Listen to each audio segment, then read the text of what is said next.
Baryshnikov was born in Riga on the Daugava in Latvia. Homer was born in Greece. Camille Saint-Saëns was born in Paris, but I think he was buried in Nice. Athens spawned Melina Mercouri. Attila was born in the past. Virginia Mayo, Jane Froman, and T.S. Eliot were born in Missouri.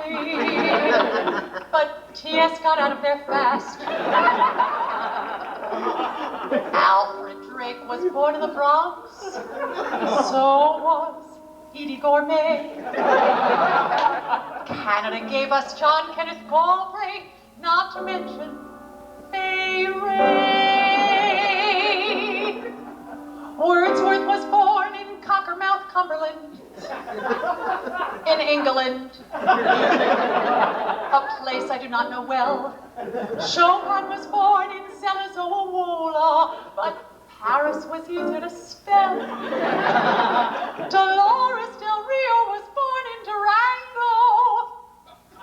Somehow that seems quite plain to see. But enough of this vain potpourri. Why don't we talk about me? I was born on a kibbutz, just slightly south of Peking, China. You could see the Great Wall from my crib, and though this statement may sound somehow rather glib, I wouldn't trade my infancy for all the tea and Titicaca at the tender age of 3. I read the works of Dostoevsky and translated several novels into Dutch. A rabbi didn't seem to like it very much, and he grew rabid, so to speak, when I turned Sappho from the Greek into the Yiddish. Ain't life funny? Ain't life grand?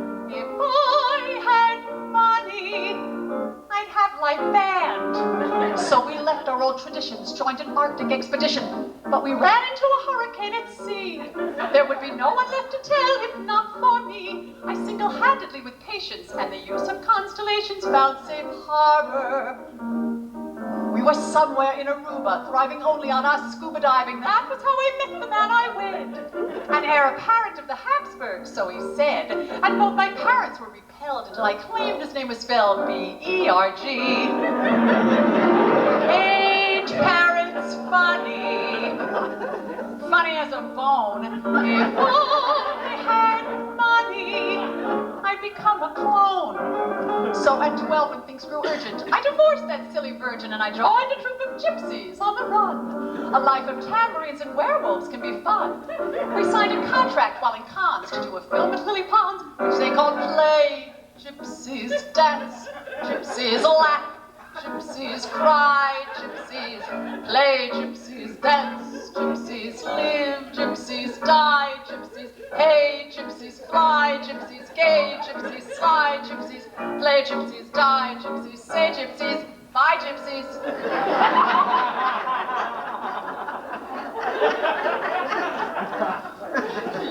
There I was, babe in the wood, my only goods, a tambourine, one golden earring, a babushka, and to top it all, I broke my fiddle, and I cracked my favorite crystal ball. But I had this song.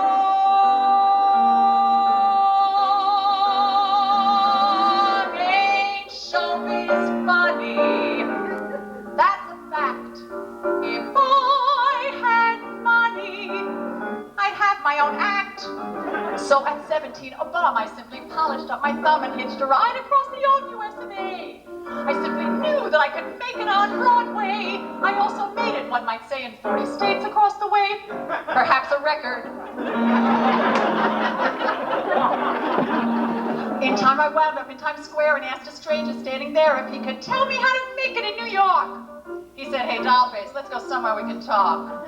I said, okay, your place or mine. He said to his, I said, that's fine, because I don't have one.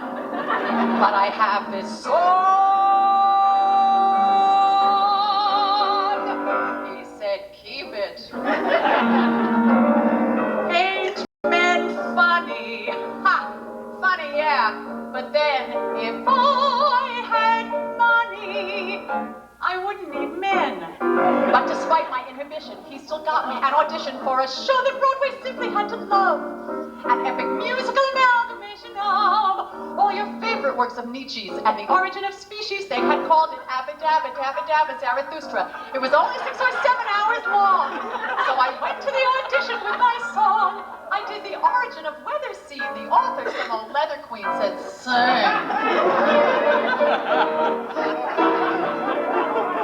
Ain't love reckless? Ain't love grand? If love gets feckless, you've still got your hand. Well, I did get the part, but still it didn't break my heart, and so I guess there's only one thing left to say. When histrionic matters seem to go astray, there's cabaret. Oh, cabaret. So cabaret. Ain't cabaret funny? Come bravo, come boo. If I had money, I'd be sitting out there with you.